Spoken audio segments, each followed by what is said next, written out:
Hello, everybody, and welcome to the kick-off conference call for the Jim Rohn One-Year Success Plan. I'm Chris Widener, and we have on the line with us today the one and the only, the legend, Jim Rohn. Jim, you with us? Hey, Chris. I'm delighted to be here. Good.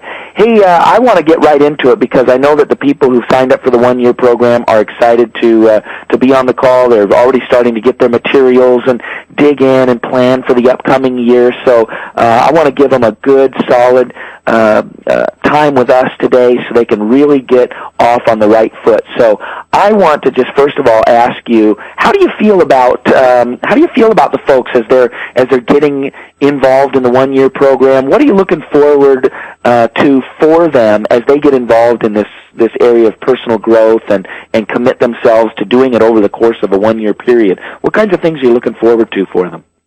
Well, first of all, Chris, it reminds me of, in 1955 when I met Mr. Earl Schoaf, and he started me on a new journey. My parents gave me an excellent foundation, but economically, to really turn my life around, plus learning skills that I didn't have before, and that whole journey of personal development started for me in 1955. So when we do seminars or a coaching program like we're doing here, it reminds me of those early days when discovery for me just turned my whole life around. Yeah. In a very short period of time, like about 6.5 years, I made my first fortune. But that was just the money part. The most important part was, the person that I was becoming, learning skills, refinement of personality, learning how to set goals, all of that. I'm just reminded of those early years when I began my journey. And with my mentor, it was about 5 years.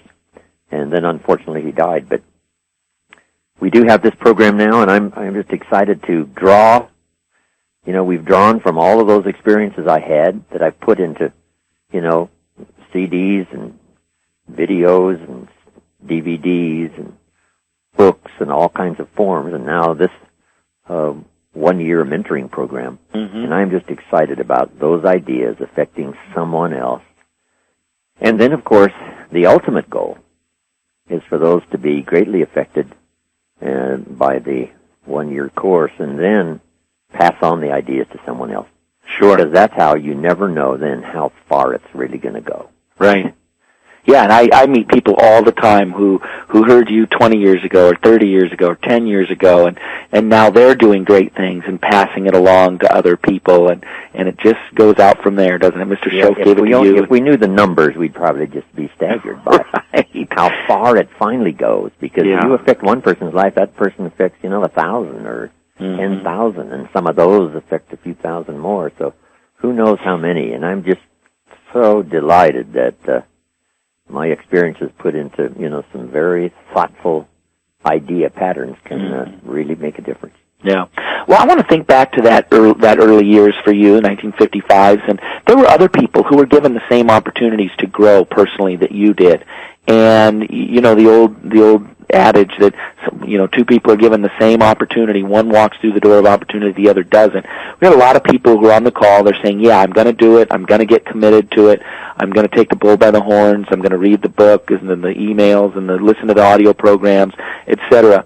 What could have gone wrong for you back then? What are the traps that people have to be aware of as they start out on this that they face all of us, really, and they could have faced, or they did face you. You could have fallen to them, but instead you persevered, you stuck to it. What are some of the things that as they get involved in a personal development program that they're going to have to be aware of, that they're going to have to overcome? Well, I think any program you start, just commit yourself to say, I'm going to learn everything there is in this program, even if it's a 1 hour, 2, 3 hour seminar. Commit yourself to take notes. It's easy to just sit back and maybe enjoy it and listen, rather than committing yourself to be the best student you can possibly be. And you don't even have to agree with the author nor the presenter of the seminar, but the key is to get it, just to see if there might be something there that by the time it's finished, it will have affected some parts of your life and your business and your future that will have incredible meaning for you and your family. And then what just about the discipline of it? Because the program has a lot of material that comes with it. How does that discipline play into it, and the need to really stay on top of things and not allow other things to encroach their time, but to really stay on top of the material so that they progress through in a timely fashion? Well, I think you have to realize that it's really an investment of, some time and some money, and you want to, get the greatest value from your time and your money. You could treat it casually and just to see what might happen by a casual listen or a casual approach. But if you do the more serious approach and really apply yourself, I know sometimes I give like a 2 or 3 hour seminar, and halfway through, I've lost some of the people. But, those who stay all the way through, commit themselves. Some might even grumble a little and say, this is a long time to listen to one person. Right. But if they really commit, it's like sitting in a classroom in school. Right. You have to stay there till the bell is over. So while you're there making the commitment, and especially here of the time and the money, why not give it your best effort to listen to everything possible, take every note possible, just follow it, to the best of your, intellectual curiosity, and just dig into it and see if you can't get the most from it, from your investment of time and money. Yeah, there's so much in there because I was part of developing it as well, and there's so much in there. 52 weekly emails, and and every email has an article from you, and each one of those has many nuggets in it. So many just things that you could mine from it. And a casual reading of it really doesn't do it justice, nor will it allow people to really gain from it what they could. They might gain something from it, but what they really could gain from it is the big difference, it sounds like what you're saying. Part of it is like university, instead of stretching it out over like 3 or 4 years, you just compacted it into one. So you do have to really concentrate to get it. But it's a shorter time span rather than, 3 or 4 years, 1 year of commitment.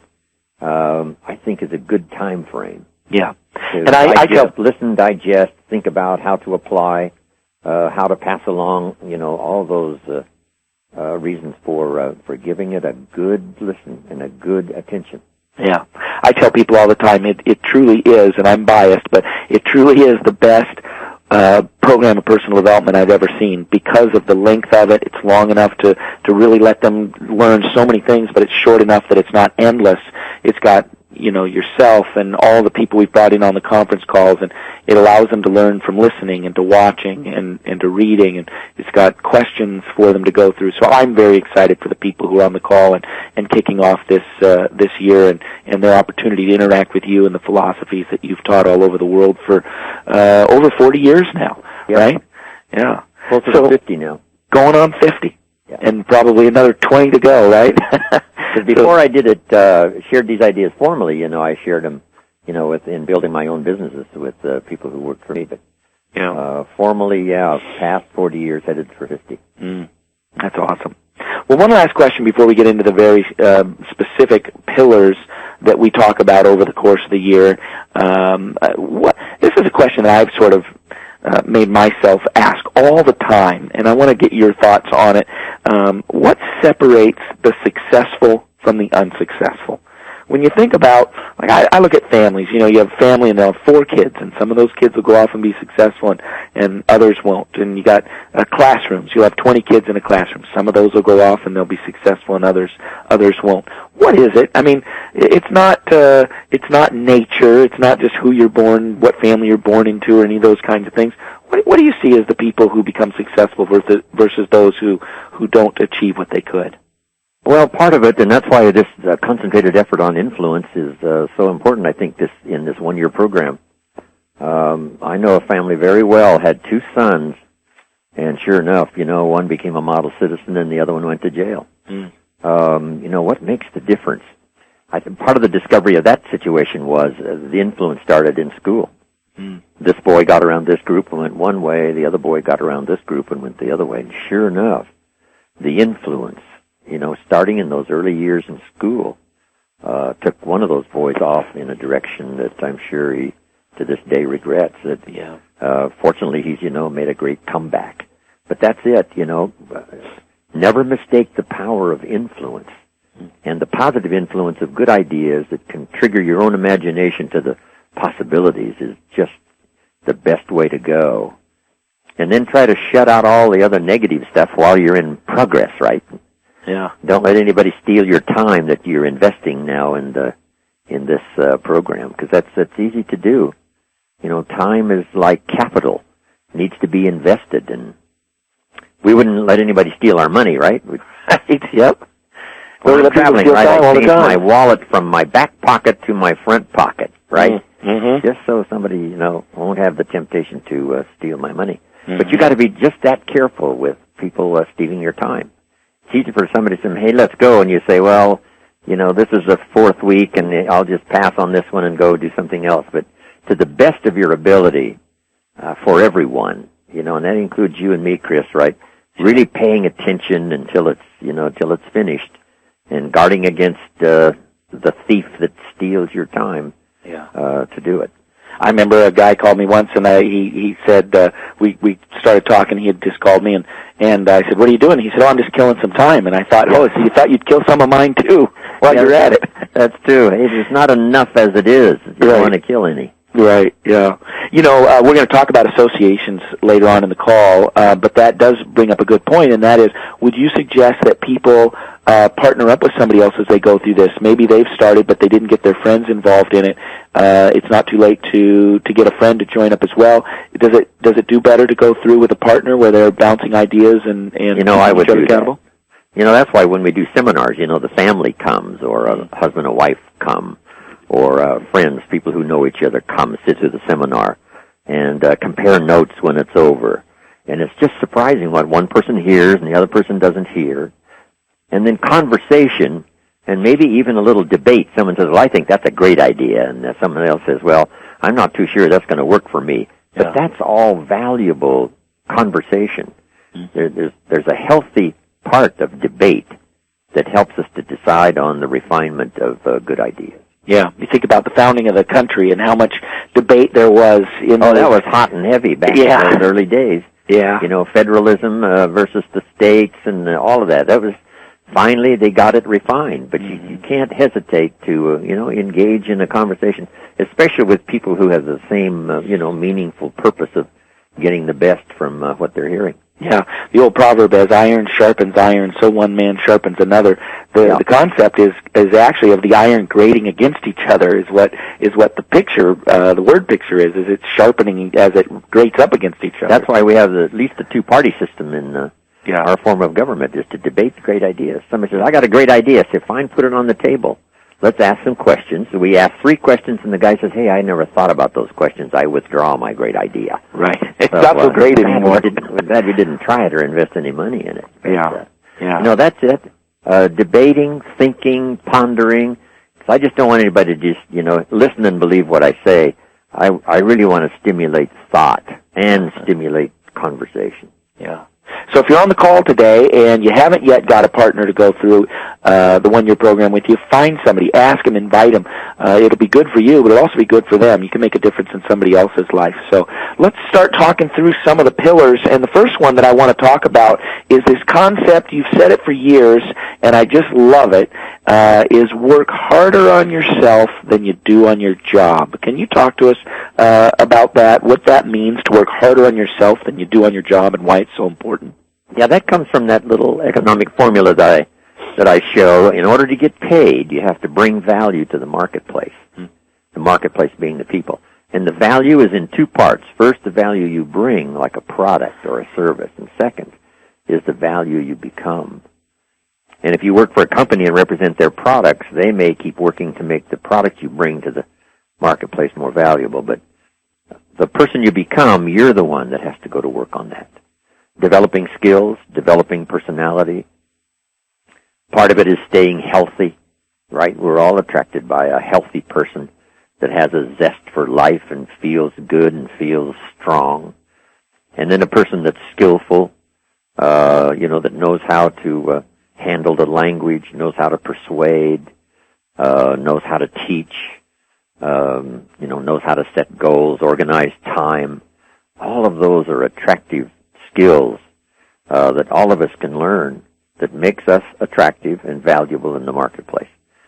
So we don't get paid for, just showing up. Right. We get paid for becoming valuable. You tell the story of taking your check, one of your checks to your mentor and showing it to him and saying, this is all they pay. Yeah, that was my excuse for not doing well. I said, they don't pay very well. How can you do well when they don't pay well? Right. So I showed him my check and said, this is all they pay. He said, no, that's not true. That's all they pay you. And I got the message. He said, don't they pay some people 3-4 times this much money? And I says, well, yes. He says, well, then this is not all they pay. This is all you get, because that's how, at the moment, that's how valuable you are. Not as a human being or a father or a friend, but in the marketplace, where it counts on economics for the future, that's where your value counts. So the key is to work harder on yourself. Everything from personality to language to skills to being healthy, your philosophy of life, the way you respect other people, all of that composite is what we're trying to go through here in this 1 year. Mm-hmm. Now, do you think it's important for people, I'm assuming that you do, for them to have a specific plan for personal development? Because, it's when you say go work hard on yourself, that's a generality. How does a person who's on the call say, okay, what do I do? I'm going to learn, I'm going to be reading, I'm going to be listening, I'm going to be taking in the information, but then what do I do? How do they go about working hard on themselves? Well, part of the working hard on yourself is developing skills. Mm-hmm. One of my seminars starts off with my view of the 21st century, and what you're going to need in the 21st century for economic safety is more than one skill. Mm-hmm. Then I suggest more than one language. So some of my business colleagues that speak, 3 or 4 languages make $3-4 million a year. Yeah. So each language worth $1 million. But then the same is true with skills. Each extra skill I learned starting at age 25 just totally changed my income. And then the third one really changed it. And then the fourth one, and then the fifth one. And I think I go through a list of about 7 skills that I learned that really turned my economic future around. And the key is anybody can learn them. And, why not do it now? So the key is not just to study, but to turn your studies into activity. If something provokes you, somebody says, I got to sign up for an evening class and learn accounting or something.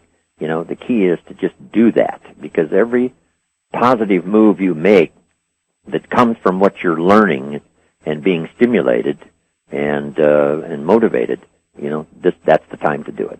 Yeah. Now, another thing that we talk about during the 1 year is this idea of total health.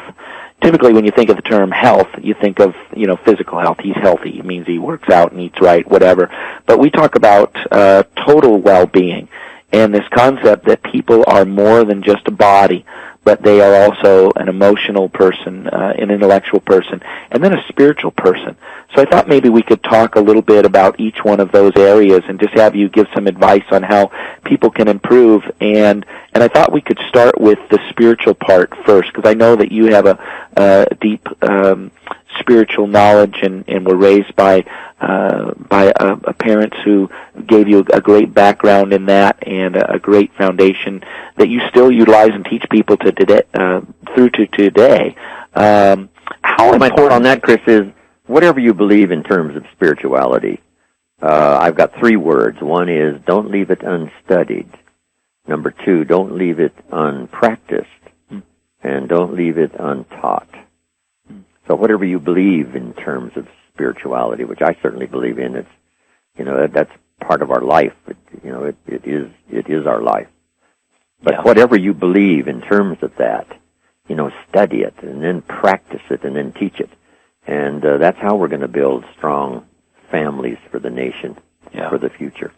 I always tell people, too, it's spiritual questions are the most important questions, because we're going to be dead a lot longer than we're going to be alive, and those are important questions to answer and to find for ourselves. So, now what about this part of us that's not the physical part of us, but it's there because it exists, if we lose our hand in an accident or something, we still exist. This mind and will and emotions, that inner life of people. How can they go about keeping their emotions healthy and their willpower strong and their intellect growing? What are some thoughts that you have on those different areas? Well, first of all, the mind needs to be fed, and that's what this one-year program really is for, is to the nourishment of good ideas to keep the mind healthy, from every source possible.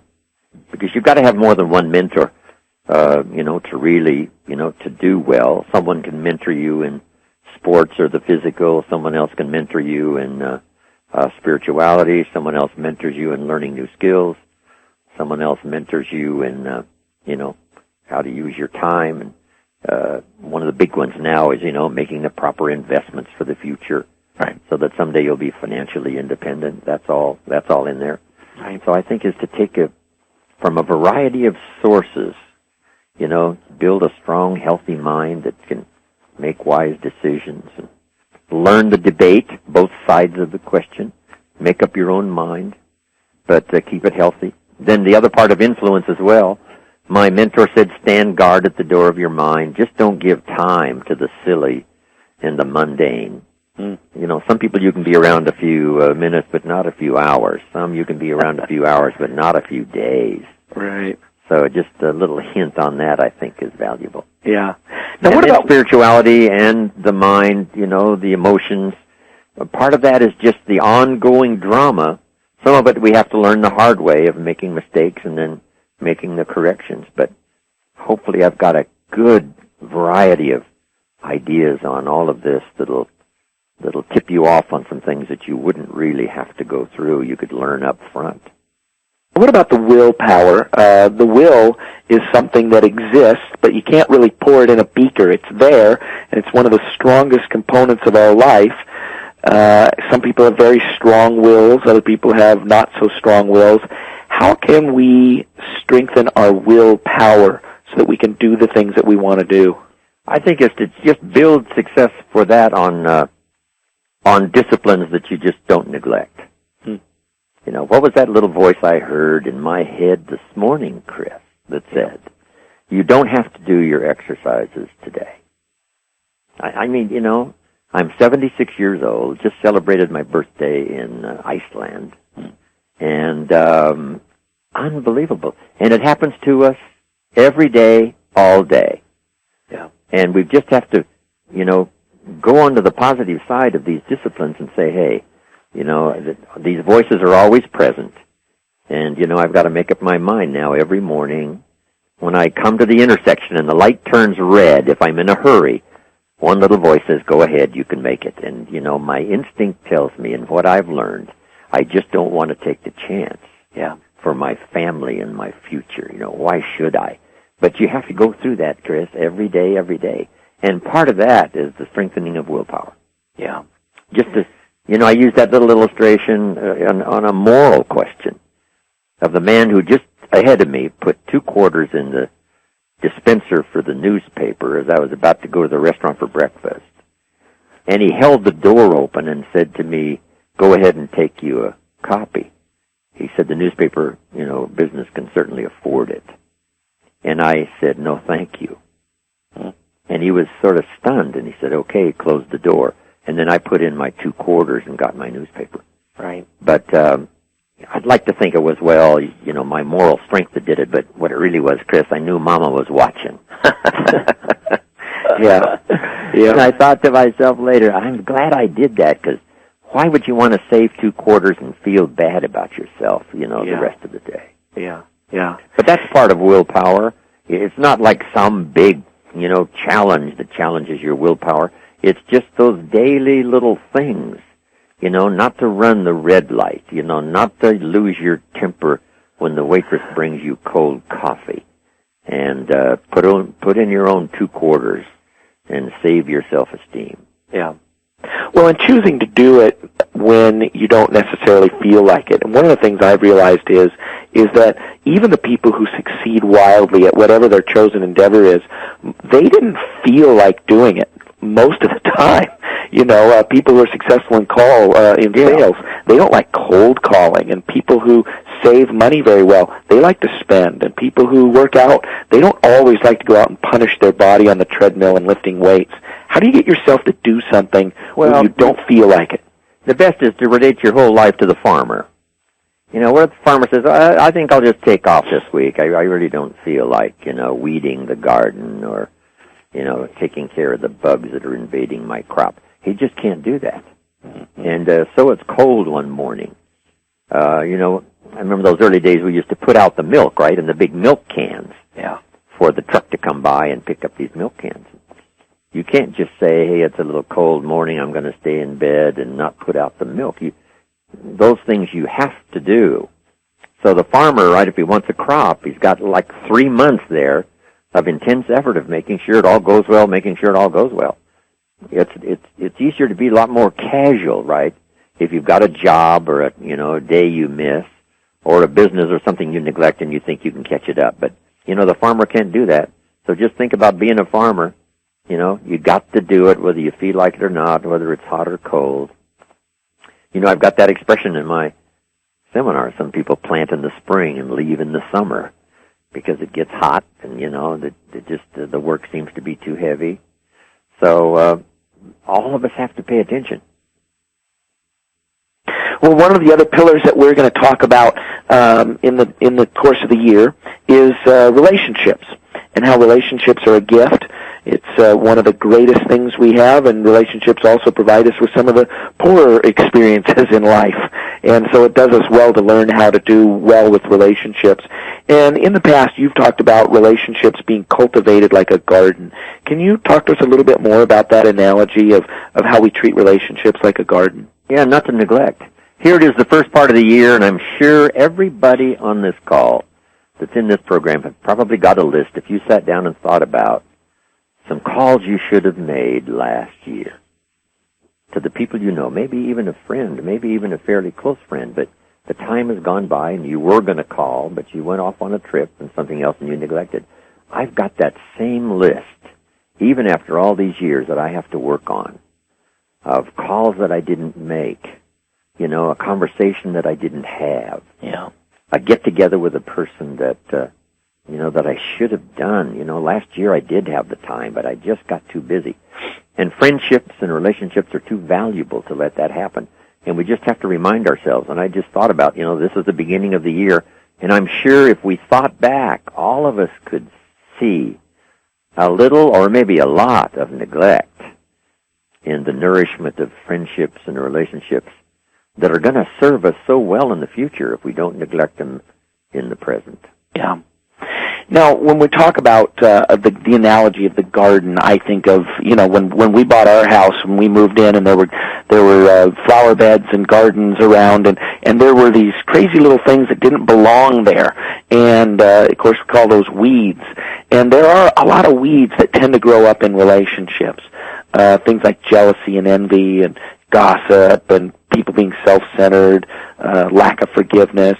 Can you talk to us a little bit about how we can pull some of those weeds out of our life and overcome the temptation to act or allow negative things into our relationships so that we can treat it like a garden and plant the right things? The great prayer we all talk about is probably suggested by the prayer itself as a prayer to be prayed daily about, leading us around temptation and deliver us from evil, give us our share of bread for today.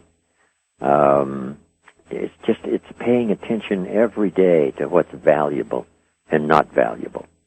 The book you pick up, before you spend time, reading this book, just one more time say, do I really want to spend my time going through this book? And maybe you start and say, no, this is not the book for me. You just have to make those judgments, constantly. The same is true with, those temptations that cause us to give us the idea of losing our temper when it wouldn't serve us well and, wouldn't add value to the situation. All of that is constant.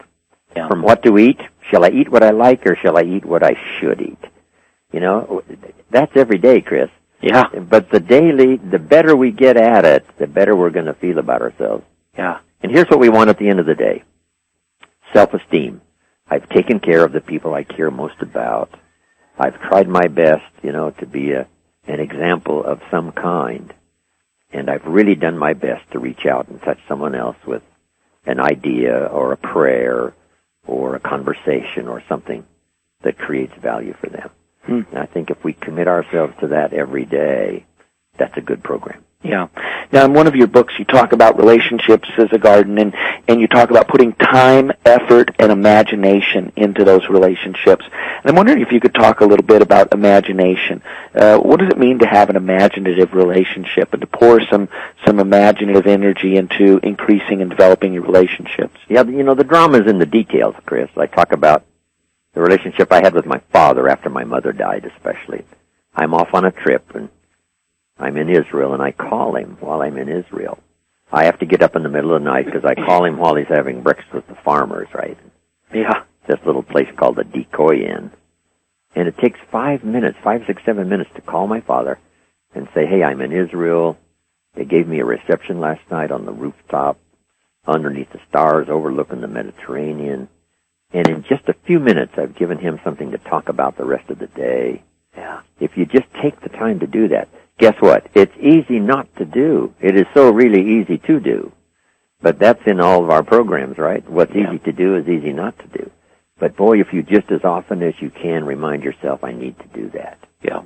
And then I had this vision of my father walking down the lane on the farm to the mailbox. And I can see him opening up the mailbox. He's 93 years old, just before he died. And I've got to make sure the mailbox isn't empty. Because how would that feel, right? 93, open up the mailbox, and it's empty. Mm. So I had this vision. I got to make sure something's there, even if it's just a postcard. Huh. And then when I would come back home from my travels, we'd get together, and he'd pull out these stacks of postcards, because he kept them. And I would give him all the details of where I was and what I did that wouldn't fit on the postcard when I sent it.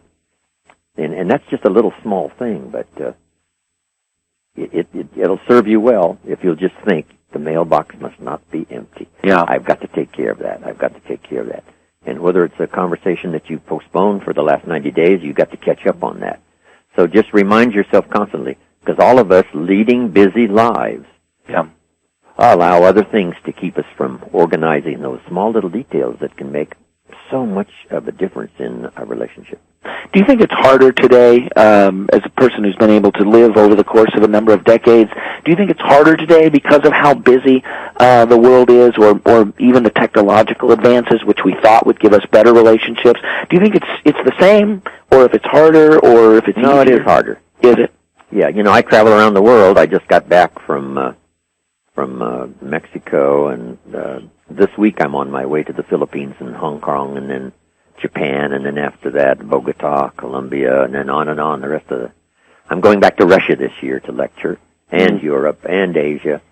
But, traveling's hard work, and sure enough, to squeeze in the calls you got to make, and the people you got to see, and the conversations you've got to have.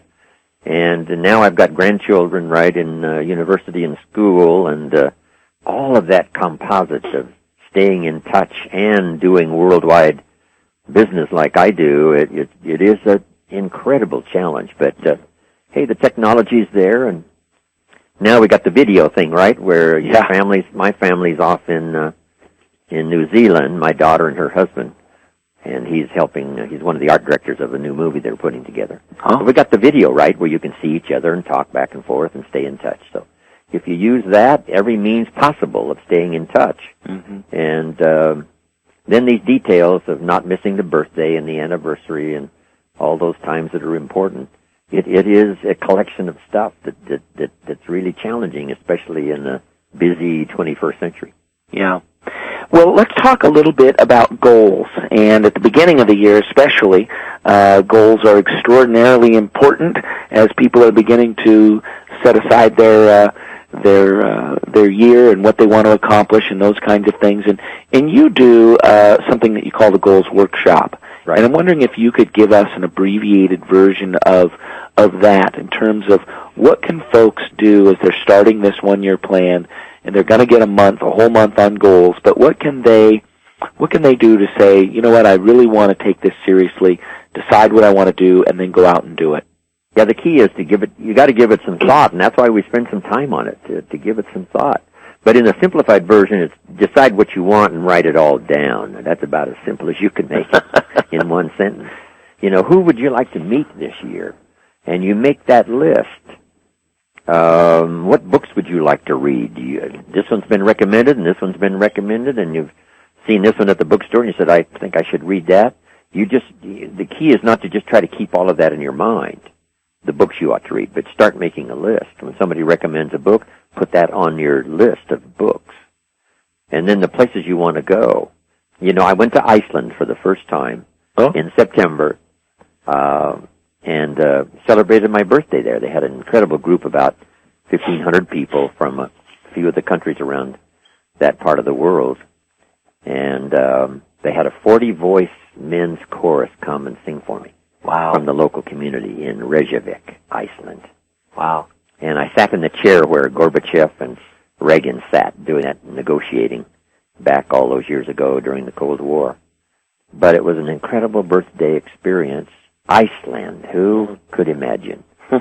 And that was on my list. When the wheels touched the runway, I had a chance to check it off my list. Yeah. So, you know, where do you want to go? What do you want to do? What countries do you want to visit? What experiences would you like to have?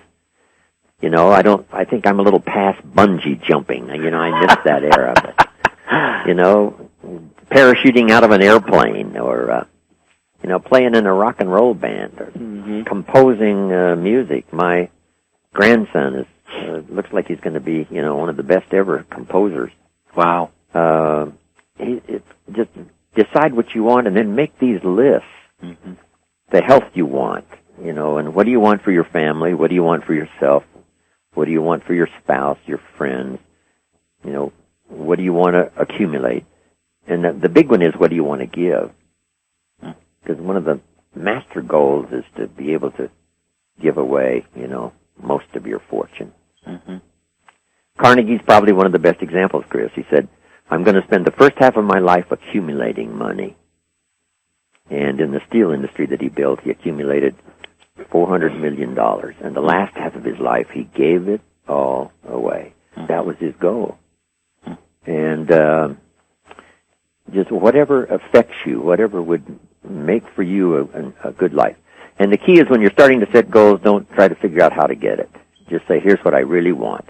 Here's what would make for me a classic, unique life. So is there power in just writing them down? And write them all down. Is there power in just writing them down? Sure. Yeah. Sure. Okay. Then the subconscious mind begins to work on it? I don't know, you know, I don't really go through all the mysteries, because some things are just mysteries and you don't know how they work. Right. All we know is they work. And it works best for me. And you don't have to elaborate on what are the obstacles to overcome my goals.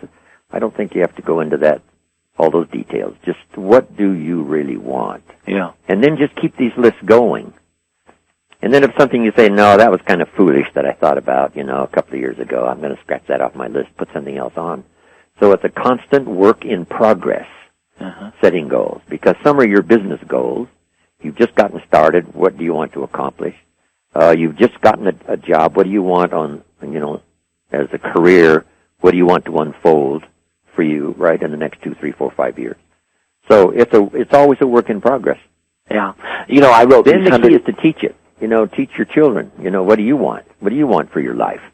Over the next 10 years, what would really make for you a fantastic, unbelievable life? What is that list, you know? Rather than in their head, I think it's best to put it on paper, because then you think more about it, and it becomes, you know, more intense and more real than just thinking about it. And then, of course, you have always taught that you set a goal not for the accomplishment of the goal, but for what it makes of you to accomplish it. That's the ultimate purpose, and all the things, you know, I wish and desire for my life to be, is that it, in the end result, makes of me the kind of person I really would like to be. Yeah. And that's the important thing at the end of life, is who we've become, not just what we've accomplished, but who... Because Earl Schoaf gave me that classic example. He said, why not set a goal to become a millionaire for what it will make of you to achieve it? I had never thought of it like that before. Yeah. The person you have to become to be worth $1 million. Yeah. And he said, once you've become a millionaire that way, now you can give the $1 million away because what you've become is more valuable than what you got. Right. That's such classic, good advice that I started getting when I was 25. Sure. You know, if Bill Gates or Warren Buffett lost all their money and sought out investors to start something else, they'd have a line 2 miles long. Absolutely. Because they know what they have become in what they've done, that they're a sure bet in the future as well. Sure. You're absolutely right. Yeah. Well, let's talk about mastering your use of time. We spent a whole month on time management. And particularly, I'm wondering if you could talk to us a little bit about, you have the saying about everybody must choose one of two pains, the pain of discipline or the pain of regret. Yes, how true. Well, managing your time, otherwise it's gonna get, soaked up and divided up and stolen if you don't manage it properly. It's just like your money. If you're careless with your money, it'll soon all disappear. Mm-hmm. Because, my first fortune, that happened to me. And I've made a few since then to make up for it. But, wow, you just have to pay attention. One little thing I learned, don't start the day until you have it finished. It's just like building a house. When would you start building a house? And the answer is very simple. You wouldn't start building this house until you had it finished. It would be foolish to start to build the house until it was finished. If somebody said, well, how many feet long is this house going to be? And you say, oh, I really don't know. Then, you can't even begin. You can't start, so you have to know. So we start the house as soon as it's finished. And the same is true with the day. We start the day as soon as it's finished. Maybe you finished it the night before and it's ready. To get up in the morning and say, let's see, what should I do today? Probably a big share of that day is lost. Yeah, exactly. Yeah. So would you encourage people maybe on a Sunday evening to think about, okay, here's what the week has to present for me. How am I going to make the most of it? Sure. I'm working on this thing, Chris, called the multiple purpose seventh day. Huh. And it's for spirituality and friendship and family and, prayer and rest and relaxation and change of pace, all that stuff. But one of the reasons for the seventh day, I think, is to review the last 6 days. Where did I go and who did I see and what did I miss? And, what days seemed to get away from me that if I'd have planned it better would have been better. If you review those last 6 days, make the corrections now and invest that into the next 6 days coming up, you can't imagine how much better those next 6 days will be. As it relates to time management, you have a saying, success is nothing more than a few simple disciplines practiced every day. Can you tell us a little bit about that? Yeah, a few simple disciplines practiced every day, or a few errors in judgment, right? Repeated every day. Yeah. Errors in judgment we usually repeat because disaster doesn't fall at the end of the first day. But sure enough, errors in judgment sends you usually in a direction you really don't want to go. But at first it doesn't seem like it. But you just have to be wiser than that and smarter than that. Just like the illustration we used, Chris, of one guy builds his house on the rock, another guy builds his house on the sand. And according to the story, they were both nice people. And here's the part of the story that isn't really written down, but at first, everything seemed to be okay. The house on the rock and the house on the sand. But the future always tests every idea, every life, every spiritual commitment, every career, what you decide to do and start that direction. The values and so on that you are trying to achieve. They're all going to be tested as to whether they were built on sand or the rock. So the key is to be disciplined up front so you don't, suffer the long-term pain of regret. Mm-hmm. Another one of the pillars that we talk about over the course of the year is our relationships or associations with other people and surrounding ourselves with the best people. And I know that in the past you've talked about setting people into different classifications, the expanded associations, limited associations, and disassociations. Making decisions about people we want to expand our relationships with, limit our relationships, or there's times that we have to disassociate with other people. Can you talk to us a little bit about what is the importance of surrounding ourselves with the best people? Yeah, part of it on the negative side is just, part of the discipline we all have to exercise, and it certainly isn't easy sometimes having to part company with those that are not really serving your best interest. In the daily course of life, we've got to be around all kinds of people, those that irritate us and we just don't respond to it. Those that would trigger our temper, but we've learned to, manage it. So you can't, walk away from life and all that's happening. But in those influences, that are in your time frame and in your life, you just have to spend more time with the ones that have the positive results, less time with the ones that don't. And that's really a personal matter. Everybody has to decide that. As parents, aren't we always saying to our children, especially with their schoolmates and the friends, I don't think this person is good for you. Right. And sure enough, our children may say, no, this person's all right, or a daughter says to us, no, John's going to change. I know him well, and I know he's a little rough around the edges now, and he loses his temper, and so, but, I think he's going to change. And we always give our children the best advice we can, not to be tempted because of some other attraction that's got some problems that you just won't serve you well for the future.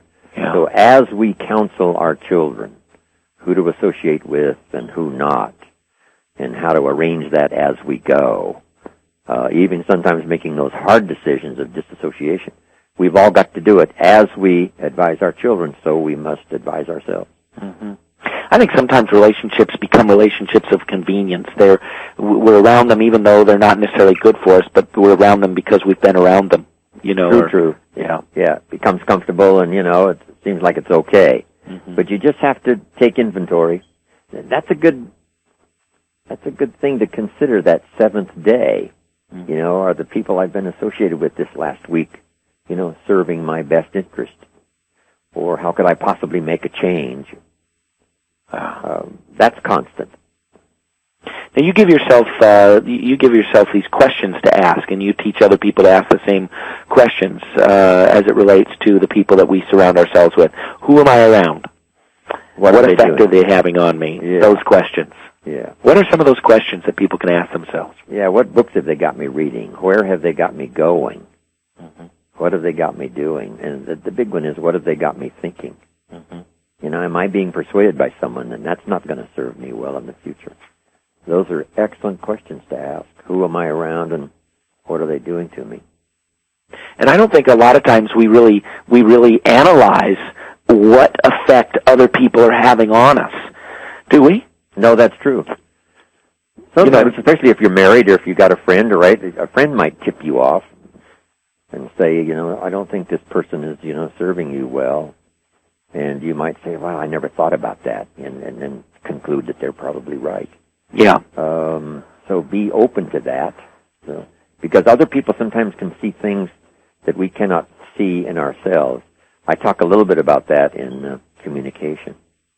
Language we use that, we think might be cute or all right. Sure enough, somebody says, that expression you're always using, if you dropped it, I think it would serve you better. You say, right. Gosh, I never thought about that. Thanks for pointing it out. Right. Whether it's how you're dressed or how you talk or your behavior in public or private, we can all use a little coaching and counsel, especially with the people we respect. Not somebody just trying to tear us down, but somebody who honestly wants us to be better. Yeah. Mama always said, sit up straight, not just because she wanted to be, mean and ugly.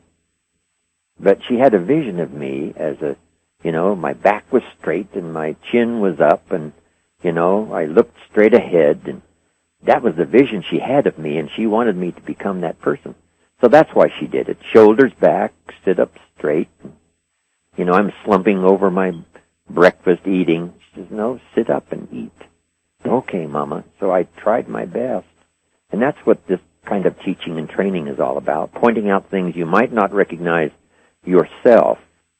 Allow yourself to be coached and tutored and instructed, especially from people you care about. Yeah. Good stuff. Another one of the pillars that we talk about is being a lifelong learner. And, of course, in a way, we're almost preaching to the choir here with the folks who, they're in a learning program. They've invested in it. They've paid their money. They've got the materials, and they're digging in. But can you talk a little bit about one of the statements that you have made that's one of your more popular and famous quotes, I would imagine? A formal education will make you a living, but self-education will make you a fortune. Is that true? Can people really make a fortune from going through this program? Self-education, got me rich. Formal education can get you a job, but self-education that you learn more than the average person learns, committed more than the average person is, like the people doing this 1 year. And if you keep that up the rest of your life, in whatever manner and form that it comes to you. In later years, I've had to learn how to organize my energy management as well as my time management. Age 76, right, getting up there, I'm just not quite as fast and quick as I used to be. And I told the Italians I can't stay up till 2 or 3 o'clock in the morning anymore singing and smoking cigars. I gotta, 1 o'clock now is the limit. So I've learned to manage not just my time, but my energy. If you pour out all of your energy on things that really don't count that much and don't have anything left, for the major occasions, that's not wise. So whether it's money management, time management, organizing your life with friends and relatives and community and church and service and all the rest, it is a lifetime project. And growing in every area of our lives, right? Not just trying your best. Yeah. Who was it said, let the end of your life find you climbing a new mountain? Good stuff. Well, let's talk about one of the other pillars that I know you're going to have a lot to say about. It's we spend a whole month in the 1 year program covering sales. And in the book, The 12 Pillars, that you and I did together, it says all of life is sales. And sometimes people say, well, I'm not a salesperson. But isn't it true that everybody's in sales, that we're all always selling every day? True. It starts with our kids, right? Right. They want an ice cream cone and we say no. 10 minutes later, they're eating one. And I can't even think of how they talked me into it, but yeah, sure enough they did. And, that starts early, trying to persuade someone to your point of view for what you want and for what you want to accomplish. That's all sales. We can call it sales.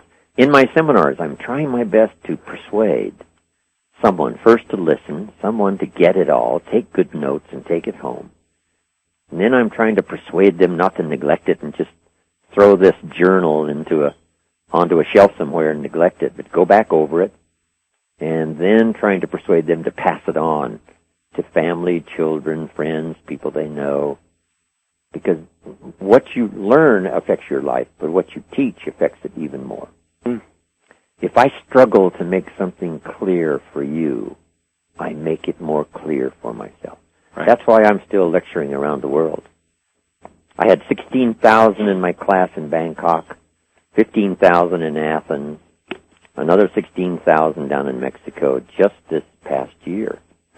And from those and, my journeys on around the world, I just love to, accept the challenge in a variety of audiences. Some, I have to do through translation, which is really tough, but trying to persuade someone to think, to reason, to think about your life. How is it? Is the direction you've chosen the one you really want to go? Have you been drifting off course on this, or this? And all of that information can be so valuable at a particular time, especially if the time is right and the crowd is right and the emotional content is right. It can be life-changing.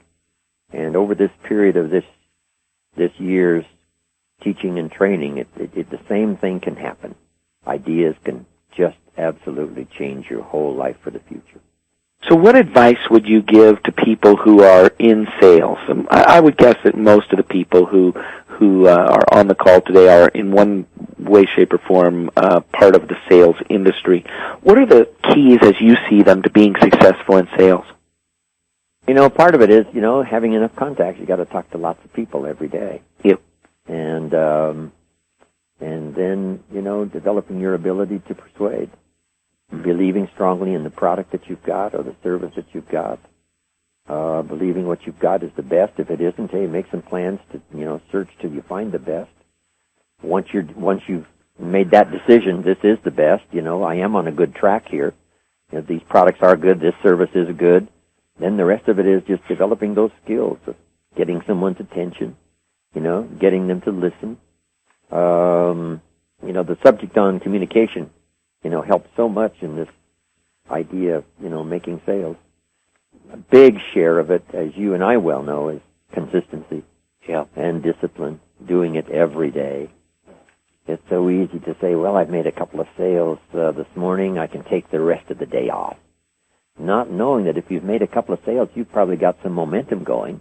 And if you put in now a good long 14-hour day, you might even pile up a record. But it's easy to get faked out. Yeah. Just like that little voice I heard this morning that says you don't have to do your exercises. In sales, you're confronted with this all the time. I've done enough for today, or whatever. The battle of the mind is the most intense. But that's where, the victories are, that if you make the right commitment, the future can just multiply in incredible numbers. Yeah. Well, let's talk a little bit about money. I know that people love to talk about money, and money makes the world go around in a lot of different ways, and we do spend a whole month on finances and money, and yet there's a twist that you've always put on it that I love, and that is that income, which everybody loves, seldom exceeds personal development. We get the cart before the horse sometimes, don't we? Yeah, sometimes your income might take a lucky jump and rise, but unless you rise in personal development, maybe leadership skills or, commitment to being the person you really want to be, then income usually comes back down. So the key is to be challenged. Always growing and building yourself up. You also... my friends, that have been in business and done extremely well, like Mark Hughes, but when the company hit, 500 million, the question was, can this young kid who only went to the 9th grade in school master the skills to run a company doing 500 million? And the question just remained, because you can start something and have it run off and leave you behind. Sure. To where, you started it, now it's really going, and if you don't keep up. So the question was, can this kid develop the skills to negotiate and deal with government agencies around the world? Can he solve problems at that level? And then the company doubles, does $1 billion a year. Huh. And then the question is, can this young kid double his skills, double his commitment? Can he solve problems at that level, deal with accountants and lawyers, something he was never trained to do? And sure enough, the good surprise was he was able to do it. But that's the key. That's just one challenge. But that's the key. When something develops, can you keep up? That's the key. And that's a constant process. And I suppose that's why some people stall then, because they get to a certain place and they're not continuing to grow themselves and they've just kind of topped out? True. Okay. Performers, like the big star performers. We all admire someone who, even though, advanced in age or whatever, still gives 100%. Yeah. They could just coast along on their reputation and who they are. But no, if they're going to give a concert, they give 100%. They might not give as many, and they can't hit the high notes quite as clear. But one thing you couldn't fault them on was not still doing their best. Yeah. Boy, that's a great reputation to have. Not only that, it's a great feeling to have personally. Yeah. Now, you also have said for years and years, and it's one of my favorite quotes that you've always said, because there's so much power in it that most people just don't get, and that is that profits are better than wages. Can you talk to us a little bit about that? Yeah, I got that early when I was 25. Profits make you a living, wages make you a living, which is fine. Profits make you a fortune, which is super fine. Yeah. It's hard to multiply your income, your paycheck by 2, 3, 4, 5, 10, but it is very possible to multiply your profits by 2, 3, 4, 5, 10. Once I understood that, at an early age, 25, I started working on profits as well as my income on my job. And very soon I was able to concentrate just on the profits. Made my first fortune, which slipped away, and then have made a few fortunes since then. But it's true, profits are better than wages. When I go to Russia, I talk capitalism, which, they've needed, that, especially these last 10, 12 years, having chased away communism, now embracing democracy and to some extent, and economics called capitalism. Capital is any value you set aside to be invested in an enterprise that brings value to the marketplace, hoping to make a profit. It's just a simple analysis in one sentence of, what profits can do, bringing value to the marketplace, or buying a piece of property and selling it for a profit. I knew a man before he died, in Phoenix, Arizona. Every car he bought, when he sold it, he made money on it. Huh. Somebody says, how could you do that? And the answer was how he took care of it. Huh. When he sold this car 1 year, 2, 3 years later, it looked brand new. And everybody wanted, one of his cars, no matter how long he'd had them. Yeah. Because he had that reputation of getting something and not leaving it worse than how you found it. Not leaving it, trashed, but leaving it better. See, those kind of commitments, especially in terms of economics, you just try a little bit harder this week than you did last week. Get a little bit better this month than you were last month. And if you apply that to profit making, something that'll return profit, not just wages, but profit, your future can be secure. After I heard you say that, I noticed something about the Forbes 400 list. There's two kinds of people who are on the Forbes 400 list. The first kind are people who are in the profit business. Mm-hmm. And the second kind of people who are on the Forbes 400 list are people who inherited their money from people who were in the profit business. There's nobody from the wage business on the Forbes 400 list. No. Nobody makes it to that big financial independence by getting paid from somebody else for showing up and doing a job. So no, it's true. The key to earning money is to now make wise investments. Mm-hmm. Right. A lady in real estate said to me, Jim Rohn, I'm in real estate. I said, how many properties do you own?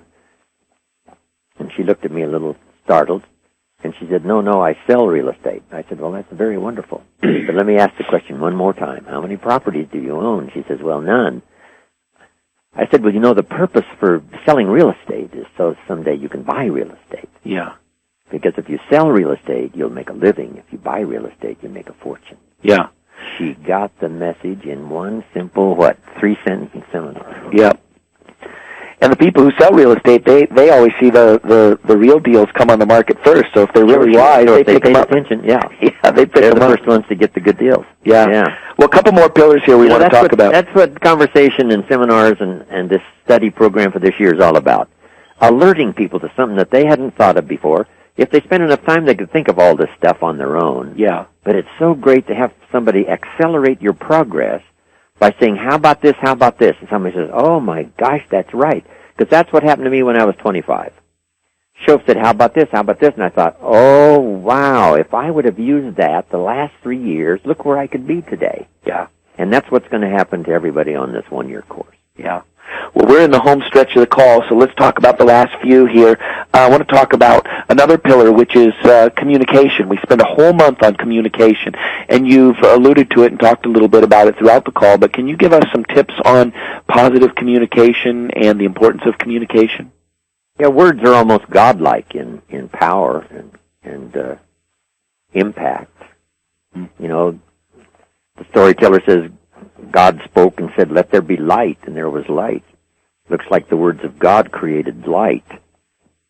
And there's another kind of light, as we all know, that humans can create. If somebody, can't see themselves as being successful, and you come along and tell them your story, choosing the best words you can, when you finish, they might very well say, now I can see. Yeah. And in that one simple illustration, you can begin to understand the power of language and the power of communication, helping someone to see. Someone might say, before you got here, I was blind, and now I can see. Because it's amazing, the imagination that can be excited by words properly chosen and well delivered. A person can close their eyes, put their hand over their eyes, and guess what they can say? I see it. I see it. So, no, you've got your hand over your eyes. Say, no, there's another way to see. Mm-hmm. And communication from someone who knows how to do it well can really help people to see things they never saw before. Yeah. And it works both ways. The words that we say can create life, and the words that we say can bring people down. You know, I've been thinking about that old saying, sticks and stones may break my bones, but words will never hurt me. I thought about that about a month ago, and I thought, I don't know that there's ever been more of an untrue thing ever said. You know, people break their bones and they recover from it, but the words that we say can, you know, they can hurt people for years and years, or they can build people up for years and years. That's true. That's why we have to be careful about I talk about tools of last resort. There are some times when, you know, you got to let your temper fly, but not every day. I use Jesus as probably the best illustration. Just a few times during the course of 3.5 years, he lost his cool, but not 2 or 3 times a day. Right. Yeah. He didn't carry that bullwhip around with him all the time. Just on those rare occasions when it served him well. Yeah. But if you do it every day, first of all, you build that reputation that you don't want, and it doesn't serve you well. So that's one of the things to learn early is, you know, the management of communication so that you use it wisely and not carelessly.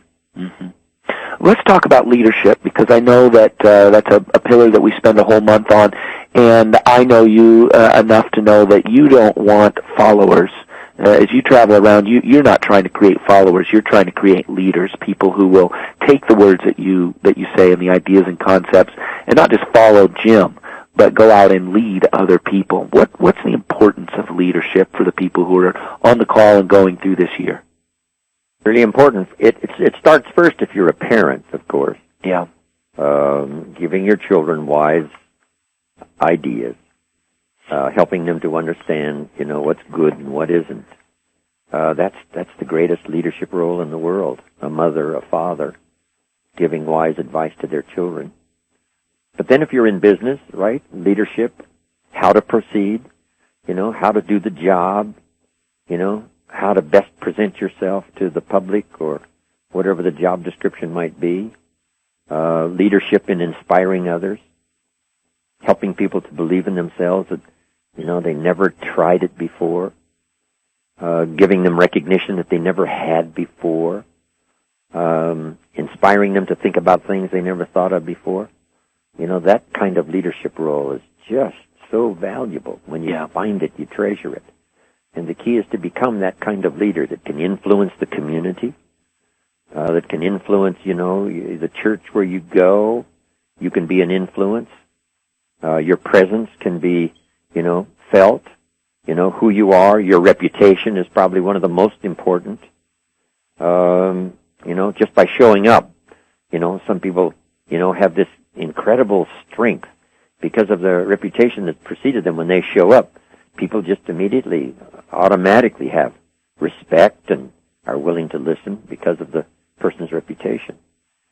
And then when you speak, in a leadership role, in an inspiring way so that people are willing to follow. One of the greatest leadership roles, Chris, is being able to develop a vision of the future. Here's what could happen, you know, to someone personally, or here's what could happen in terms of a business done right. Here's what could happen. Right? Here's how far we could reach. Here's how far we could go. And once we get to this place, no telling, it could open up by 2, 3, 4, 5. And being able to look into the future, bring it back to the present and help somebody see it so clearly, they're willing to make a stronger and better commitment. You know, that part of leadership is just so valuable. And to become that kind of person who can see tomorrow more clearly than someone else, can see the next 90 days in better perspective. And a leader is also one who can, you know, see maybe approaching dangers, something that might not serve us well or serve the business well or serve the community well. Being able to see it, that kind of leadership is valuable, I think, especially these days. It seems like we need more and more leaders. We see people flame out all the time and fall from their positions, and it's one of the things that I'm most excited about the 1-year program is you're enabling people to really become good, strong leaders with great inner fortitude and morality and virtue, and to go forth into their communities and churches and businesses and families and lead people so that it makes our country stronger. Well, that's one of my visions for doing all this. I had plenty a long time ago to just, walk the beaches and enjoy life. But the real joy of my life is providing this kind of format and this kind of more disciplined exercise of study to just really help lay stronger foundations, give people more to think about that can really advance every part of their life. And the leadership role, of course, is important because that way I have this vision of, not just those that are taking the 1-year course, but the people they're going to touch. Yeah. And that's one of the major reasons why we did it. When I speak to an audience, of 1,000 people, I don't just see the 1,000. I see what possibility could happen if the 1,000 hear it and something strikes a chord, something rings a bell. 1,000 people, uniquely committed. No telling how much further it can all reach. Well, I write a book, and I don't just see the book. I see the unseen audience reading the book and then passing it on and passing it on. And I think, wow, no telling how far this book can go. Well, I remember a couple of years ago when you received the Masters of Influence Award from the National Speakers Association. And we were there together, and I remember as they were introducing you, the person speaking asked the question of these, I don't know, there must have been 3,000 speakers there, people who travel around daily and speak all over the world. And they said, how many of you would say you've been significantly impacted in your life or business by Jim Rohn? And I remember out of a crowd of 3,000, it looked like 2/3 of them raised their hand. And it really was amazing to me to see the legacy that you've left, because, somebody who's in business, they own a little business of, maybe 15 or 20 people, and there'll be some rotation of those people, and they might tell 15, 20, 50, maybe 100 people, but to see all those speakers and writers and authors who were there that day, who are out speaking and passing along your philosophies and things like that, it reminds me of this last pillar that I want us to talk about, and that is leaving a legacy. And I saw that day very specifically. I've known it otherwise, but that day specifically I saw the legacy that you're leaving in this idea and this concept of telling the world around us of these good ideas and these good concepts. But every single person, every single day is building the legacy that one day they're going to leave. Can you talk to us a little bit about how to live our lives now so that when we are gone, we have left a great legacy for other people? Well, I can probably use my parents, and my father especially as a good illustration. One is he taught me to be financially independent, to where someday you could work for joy and not for necessity.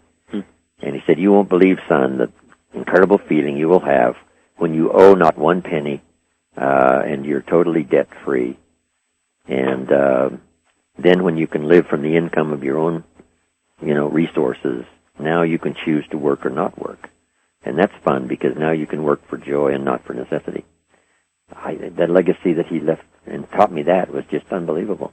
Then he taught me, always do more than you get paid for. These were little seminars my father did that some were just a couple of sentences long. Always do more than you get paid for to make an investment in your future. Wow, that didn't occur to me how valuable that was until later.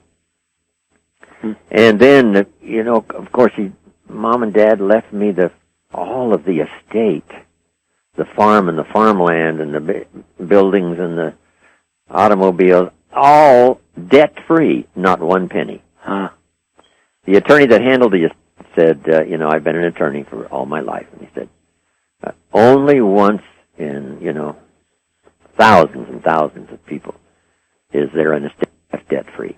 So they practiced what they preached. And the most important thing I think they taught me was don't miss anything. Don't miss the game. Don't miss the performance, right? Don't miss the occasion. go look, go see, go enjoy.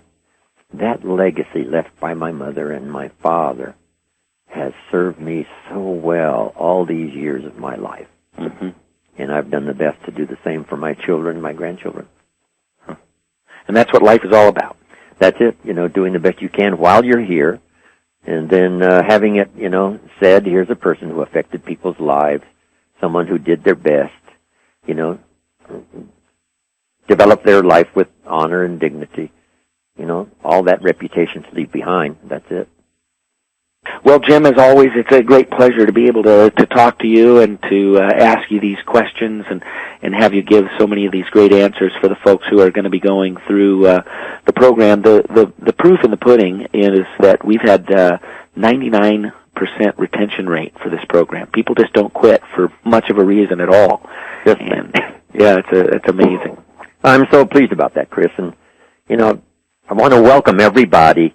Wish that we could all be together, all these months, person to person. But that's why we developed it in this format, because it's just not possible. So study well while I'm off to, Japan and Russia and Europe and South America and the rest of the world. Everybody study well. And as often as possible, we'll get together and have another call. So thanks, Chris. Thanks. Now, speaking of getting together, in March, there's going to be a 2-day event. And I'm wondering if you could just tell the folks about that real briefly. Yeah, I'm going to do a 2-day event, and I think it's already sold out. I'm not sure. There might be a few seats left. But just a small, intimate group, just 2 days, just me, for a weekend in March, the last of March. And they'll be able to go to the website and check that out. And if we do book it out, then there'll be others, I'm sure, and they can put their names on a waiting list. But they do not want to miss those 2 days expanding on all the things that they're learning through the one-year program. Right, Chris. Give a call, everybody, and, see if you can, see if there's a seat that might be available for you. The 2-day I enjoy more than anything because it's enough time to cover all these subjects in great detail and hopefully with inspiration. Right. Thanks, everybody. Well, thank you very much, Jim. Take care. Thanks, Chris. All right, everybody, that's the end of the kickoff call for the one-year program, the Jim Rohn one-year success plan. We will talk to you in the future on future calls, and we are going to look forward to a great year. Take care, everybody. Happy New Year. Bye-bye.